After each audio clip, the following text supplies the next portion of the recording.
Peter, my sme sa stretli tu v Kulpíne vo Vojvodine.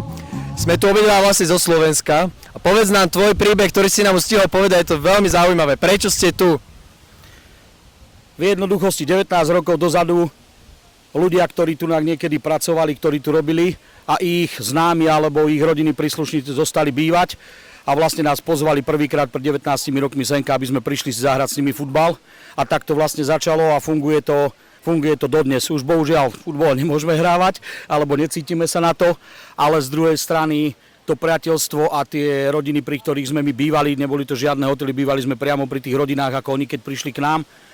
A vlastne to kamarátstvo zostalo, už sa teraz navštevujeme ako kamaráti, oni chodia k nám, my chodíme k ním na slávnosti, alebo len tak bežne nás prídu pozrieť na 3, na 4 dní cez zimu, aby mali trošku snehu a tak ďalej. Takže to je tá celá podstata. Prvýkrát nás, 19 rokov dozadu nás prišlo, myslím, že 22 chalanov sme senka prišli, videli sme ich prvýkrát a to bolo pre nás to zaujímavé, že sme prišli senka tých 500 kilometrov a tí ľudia začali s nami rozprávať po srbsky.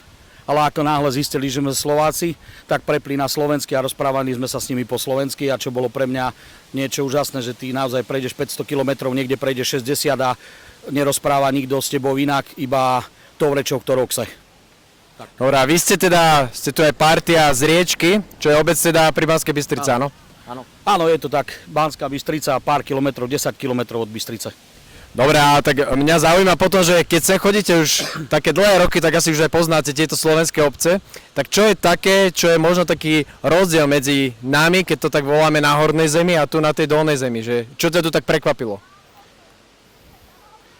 Čo ma prekvapilo? No, prekvapilo ma ten život, proste, keď som semka prvýkrát prišiel, že boli úplne niekde inde, nechcem teraz povedať, že 100 rokov dozadu, ale žili tým poľnohospodárstvom, žili tým jednoduchším a podstatne jednoduchším životom a že aj boli kľudnejší, aj sú kľudnejší. My sa naháňame za niečím, všetci vieme za čím a tu to proste funguje, takže naozaj to poľnohospodárstvo ich tak živí.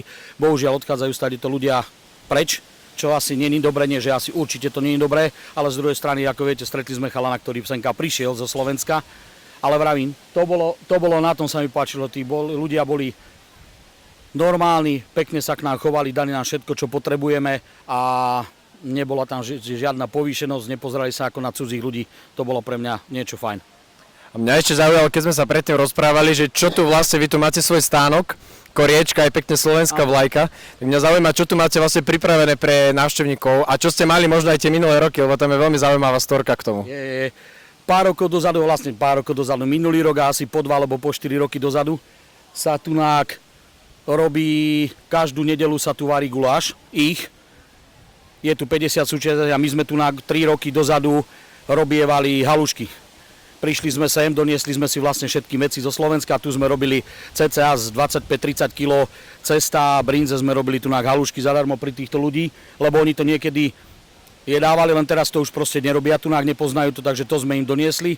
Tohto roku nám to nevydalo, ale zasa sme doniesli svoje škvarkovníky, doniesli sme tortu, ktorá sa robila u nás, doniesli sme takú pálenku domácu našu, takže niečo iné, ale o rok sme tu znova s haluškami, teda pevne dúfam. Super, ďakujeme pekne, držíme palce. Páni, nech sa vám darí.